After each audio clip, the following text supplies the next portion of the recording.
I think the plans for Shedeur, you have to look at it as a 4-year plan, not a 4-week plan, heading into the opening of this season. I don't think they feel the urgency to rush either of those guys in. They want to develop them over time. And one may develop quicker than the other. They probably think it'll be Gabriel because of all the extensive work they've done on him. That's why they drafted him higher. But I can see Shedeur spending a lot of this season inactive on Sundays. When the Cleveland Browns selected Shedeur Sanders in the 5th round of the 2025 NFL Draft, the move instantly became one of the most talked about storylines of the offseason. Not because Sanders was a projected 5th-round talent, far from it, but because of the immense attention he's garnered throughout his college career. As the son of Hall of Famer Deion Sanders and a high-profile player during his time at Colorado, Shedeur came into the NFL surrounded by a massive fan base, national media interest, and expectations that go far beyond typical rookie hype. But in Cleveland, the reality he now faces is more grounded and strategic than sensational. Following Deshaun Watson's second Achilles rupture, the Browns found themselves in crisis mode at the quarterback position. The team acted swiftly and decisively, bringing in multiple options to compete for the starting job. Joe Flacco, the seasoned veteran and Super Bowl champion, was signed in free agency. Kenny Pickett, a former first-round pick, was acquired via trade from the Steelers. And in the draft, the Browns doubled down, selecting Dillon Gabriel in the 3rd round and Sanders in the 5th. The message was clear. The QB1 spot was wide open, and the Browns were determined to evaluate every possible candidate. For fans of Shedeur Sanders, this seemed like an ideal opportunity. With Watson sidelined indefinitely, the door was open for a young, confident quarterback to step in and claim the job. Sanders has the arm strength, mobility, and charisma that modern teams look for in franchise quarterbacks. He shined in multiple moments at Colorado and displayed the poise of a player accustomed to pressure and scrutiny. But despite the high expectations from outside the building, the view from inside Berea has been more measured and possibly more realistic. According to longtime Browns insider Tony Grossi, the Browns are approaching Shedeur Sanders with a long-term development mindset. Grossi revealed that the coaching staff doesn't see Sanders as a plug-and-play option for Week 1.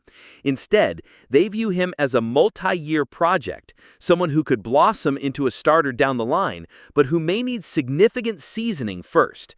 You have to look at it as a 4-year plan, not a 4-week plan, Grossi said, emphasizing that the team wants to be deliberate in how it grooms Sanders for the NFL game. This strategy shouldn't come as a surprise to those familiar with Kevin Stfansky's approach.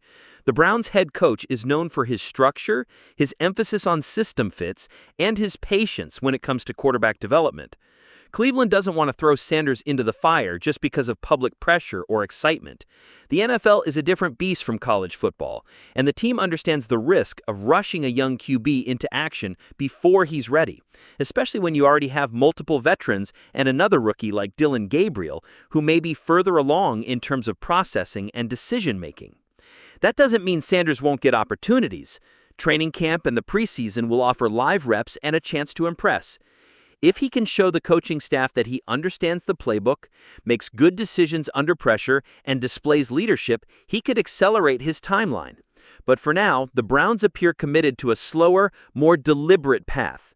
This approach may not thrill every fan who hoped to see Sanders take the field early, but it reflects a smart organizational philosophy. The Browns aren't just looking for a quarterback. They're trying to build sustainable success. Throwing a rookie onto the field before he's ready can be damaging, not just for the player, but for the team's future.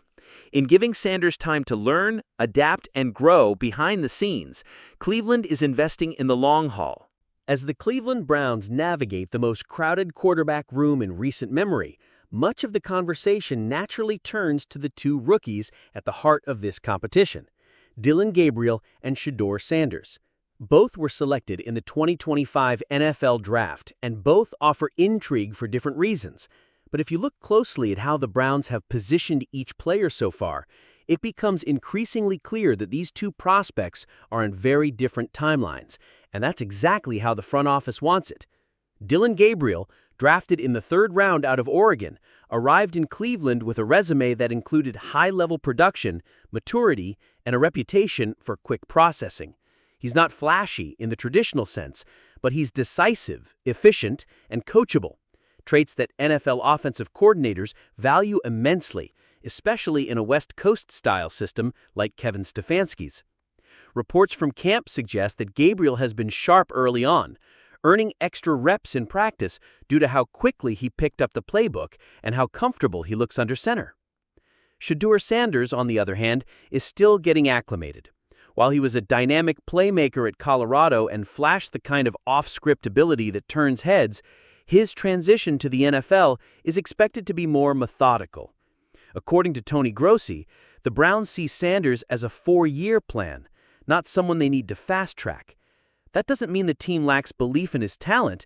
It means they recognize that development is not a one-size-fits-all process. Each quarterback must be brought along at the pace that matches their understanding of the pro game, not just their physical tools or popularity. The difference in draft capital also plays a role.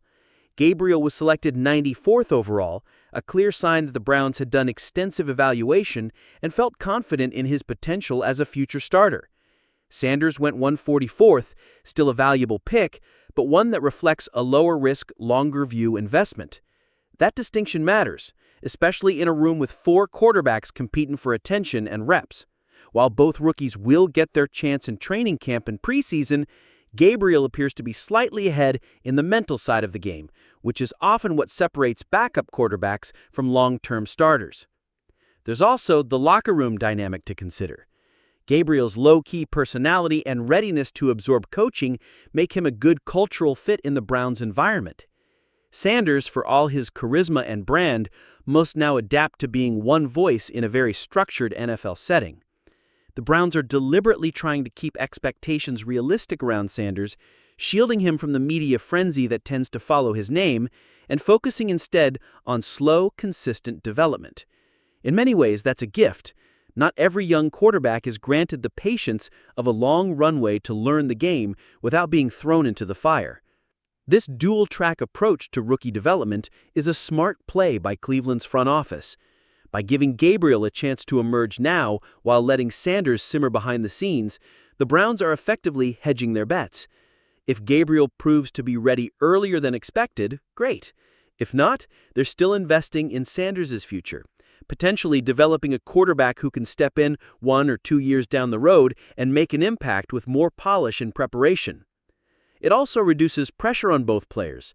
Gabriel isn't being anointed, and Sanders isn't being buried. They're each being evaluated based on what they bring to the table now and how they're progressing in camp. That internal competition breeds accountability and allows the Browns to make roster decisions based on evidence, not hype or projection. In the end, this kind of internal competition is exactly what successful franchises build. By drafting both Gabriel and Sanders, Cleveland has created a quarterback room that is not only competitive but also sustainable. Whether one emerges as the long-term starter or both find different roles, the Browns have options. And in a league where quarterback depth is everything, that's a huge strategic advantage. In the high-stakes world of the NFL, patience is often a luxury few teams can afford.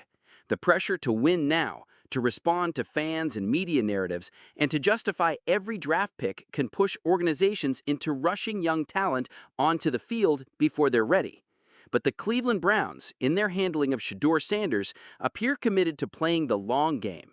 It's a move that may not grab headlines or satisfy the instant gratification crowd, but it's the kind of disciplined approach that can pay off in a big way down the line. According to Browns insider Tony Grossi, the organization views Sanders as a long-term project, not a quick fix. They're not looking at his development through the lens of weeks or even months, but years. That perspective, while uncommon in today's NFL, aligns with what the Browns are trying to build: a sustainable, competitive football team that doesn't rely on shortcuts or knee-jerk decisions. If anything, the fact that Cleveland is willing to redshirt a high-profile rookie quarterback signals a level of maturity and strategic thinking that sets this front office apart. Let's be clear, Shedeur Sanders has all the tools to eventually succeed in the NFL. He's athletic, confident, experienced under pressure, and has shown flashes of elite arm talent. But the jump from college to pro football is steep, especially for quarterbacks coming from systems that don't always mirror NFL complexity. The Browns understand this. They also understand that throwing Sanders into the lineup too early could stunt his growth or shatter his confidence. By giving him a season or more to sit, learn, and absorb the speed and structure of the NFL, they're protecting their investment and setting Sanders up for long-term success. The decision also reflects confidence in the rest of the roster. The Browns know they have capable veterans in Joe Flacco and Kenny Pickett to hold down the fort in 2025. And Dillon Gabriel is developing faster than anticipated. With these options in place, there's no urgent need to gamble on Sanders before he's ready. That stability allows the coaching staff to work with Sanders behind the scenes, focusing on mechanics, film study, pocket awareness, and mastering the playbook. Elements that are far easier to develop in a controlled environment than in live game action. This approach mirrors the development paths of some of the league's most successful quarterbacks. Patrick Mahomes sat an entire year behind Alex Smith in Kansas City. Aaron Rodgers waited behind Brett Favre. Even Lamar Jackson and Josh Allen had developmental moments early on where they weren't forced to carry their franchises immediately. Not every quarterback needs to start right away to be great. Sometimes, the smartest thing a team can do is protect its young talent from unrealistic expectations. For Browns fans, the message is simple: trust the process. While the idea of Sanders leading the offense this season may be exciting, the real win could come a year or two down the road when he's fully prepared to take the reins. By then, he won't just be a quarterback with potential, he'll be a quarterback with experience, knowledge of the system, and a clear understanding of how to win at the professional level. If things go according to plan, the Browns may have secured not just one promising rookie quarterback in this draft class, but two. With Gabriel rising quickly and Sanders developing behind the scenes, Cleveland is building depth at the game's most important position. That's not just good management, it's good football. Now, we want to hear from the Dawg Pound. What do you think about the Browns' plan for Shedeur Sanders? Should he get more snaps in preseason? Are you okay with a longer-term approach? Drop your thoughts in the comments and join the conversation. And if you appreciate this type of analysis, don't forget to like the video, subscribe to Cleveland Browns News, and hit the bell so you never miss an update. Training camp is just getting started, and there's a lot more to come.